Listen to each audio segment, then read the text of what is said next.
Today, June 23rd, we are present at the event Museum Comes to Life in Melderslo, the Netherlands. My first participation here, so I don't know what to expect. At the back, we'll see the entrance of the museum Oorlog in de Peel, which was also open to visitors today. But unfortunately, I was not allowed to film the inside of the museum. We are now arriving at the site. On the left, we'll see the first display with a Jeep Willys MB, a small, generally applicable four-wheel drive off-road vehicle used by the Allies in World War II, produced by the US from 1941 to 1945. And on the right, a nice setup of a field kitchen, which today provides for the inner man with both cold and hot meals. And this is a US Scoutcar M3A1, an American produced armored car. And this beast is the M18 Hellcat tank destroyer, the most effective American tank destroyer of World War II. And here we see the Hellcat in action.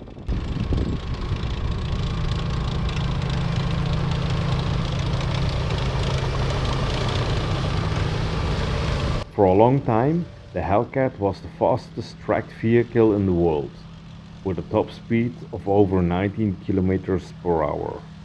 This is due to its thin armor and low weight of 18 tons. The Jeep Ford GPW, also made as the almost identical Willys MB and also produced by the US from 1941 to 1945.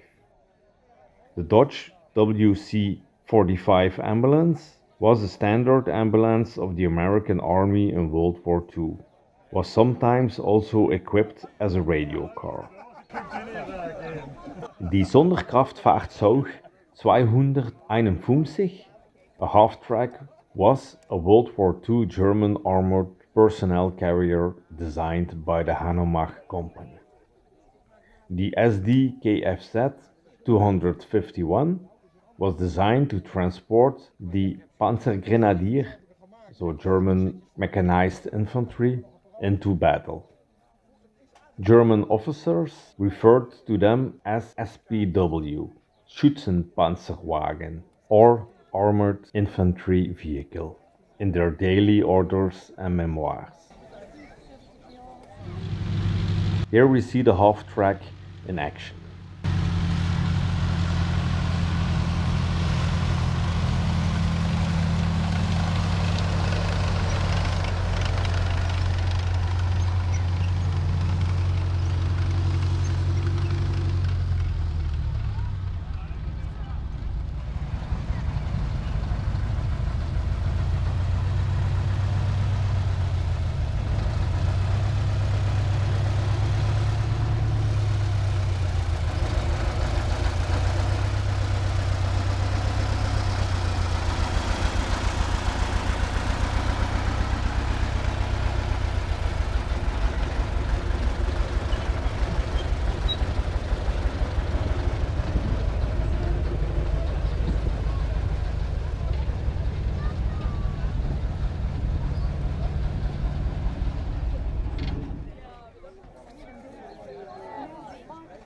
And next to the half-track, we see a Chevrolet C-Truck, another Dodge WC, and a Willys MB.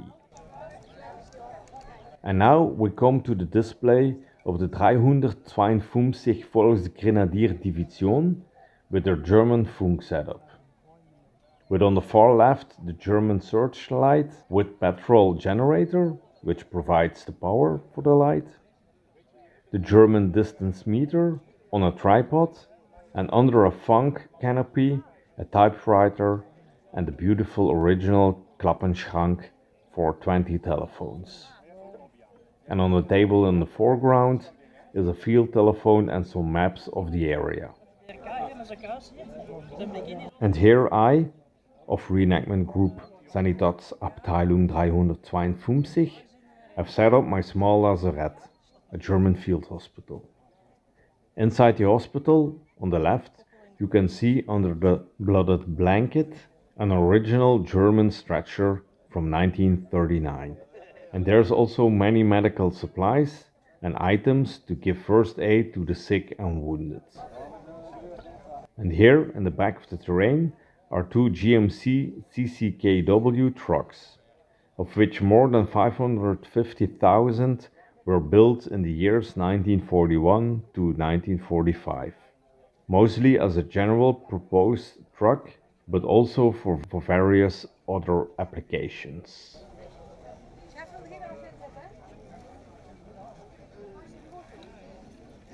And here we see a small excavated position of a group of friends with their Fallschirmjäger, die Grünen Taufel, or trail, so German paratroopers, the Green Devils.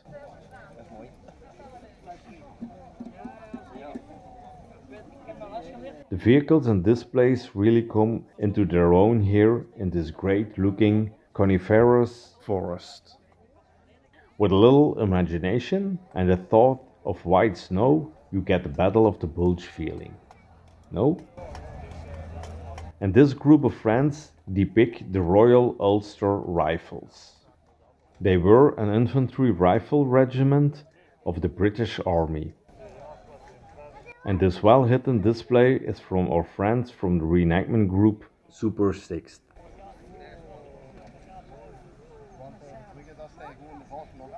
We have to walk through their trench under a canopy to get to the rest of the display. By the way, they were also present at the event in Wustenraden 2 weeks ago.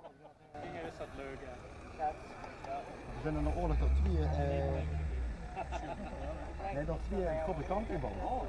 En ik heb eerst een van AGM gehad, American Javelin, maar dit is jou ook een hoog.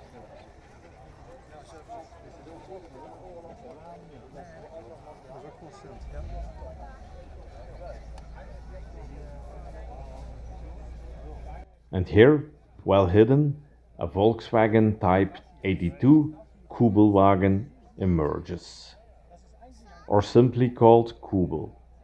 Is a military light utility vehicle designed by Ferdinand Porsche and built by Volkswagen during World War II for use by the Nazi German military.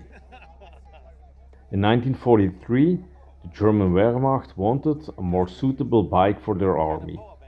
The DKW factory came out with the NZ350-1. The prototype of this bike was invented actually as early as 1939. In the beginning of 1944, the NZ350 received an engine block that was made from cast iron.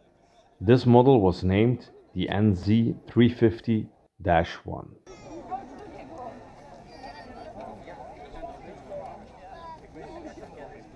And here we see one of the women from reenactment group WACs on wheels, working on a Willys MB.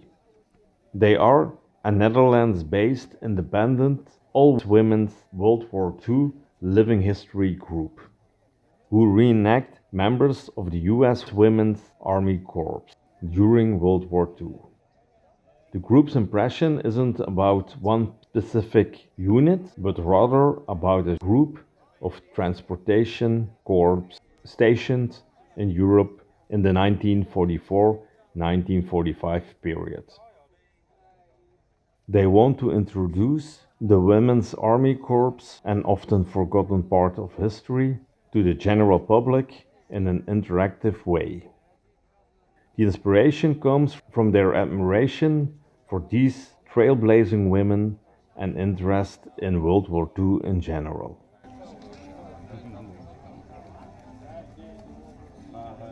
It's noticeable that the organizer also owns the museum.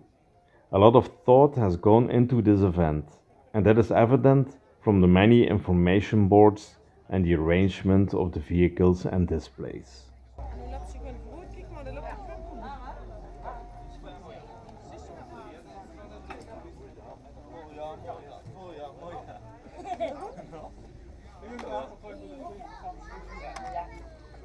This GMC with crane on the front and awning, has been converted into a workshop for repairing and maintaining vehicles.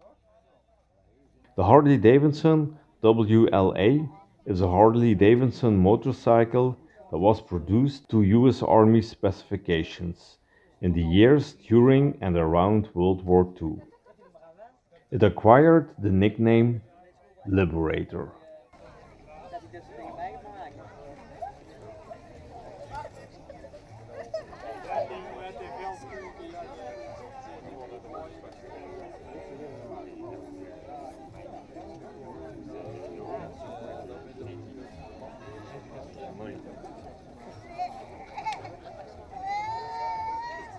The Matchless G3 is a motorcycle developed for use by the British Army during the Second World War.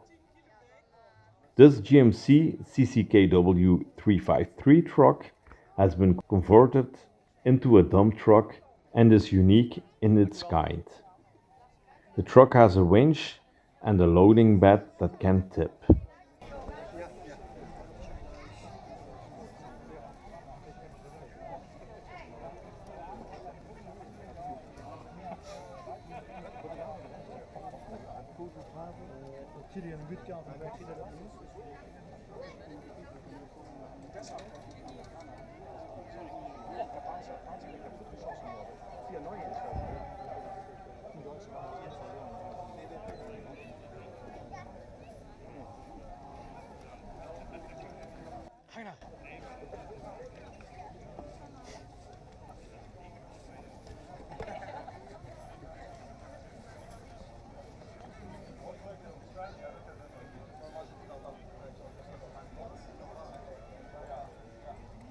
This is a Willys MB Navy, used on naval bases or in ports as a general purpose vehicle.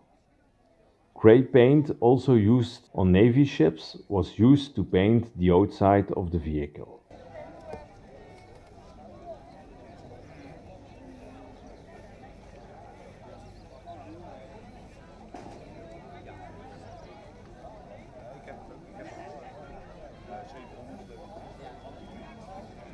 This event is not only visually interesting, but also informative, as here in the check weapons stand, where demonstrations and explanations are given about weapon maintenance, ammo, and more.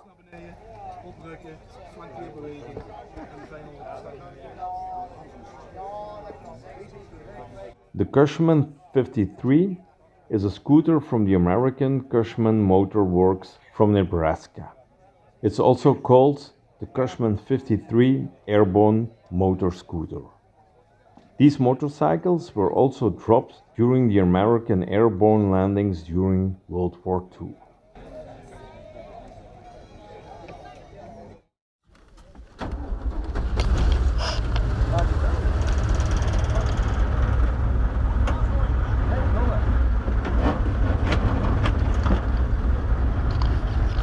At the end of the day, some German reenactors were allowed to ride in the German Halftrack.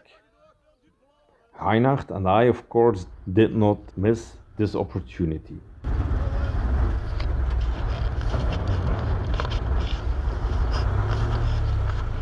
And of course, this is the perfect moment to go back in time.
This event was of a high standard, both in terms of displays and vehicles, and in terms of organization, which was also noticeable from the many visitors present today.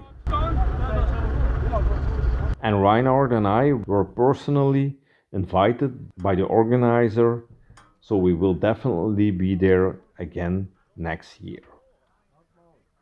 Thanks for watching.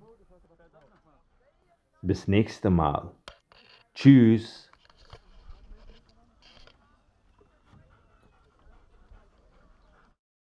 Thanks for watching. Please like, subscribe, and hit the bell button.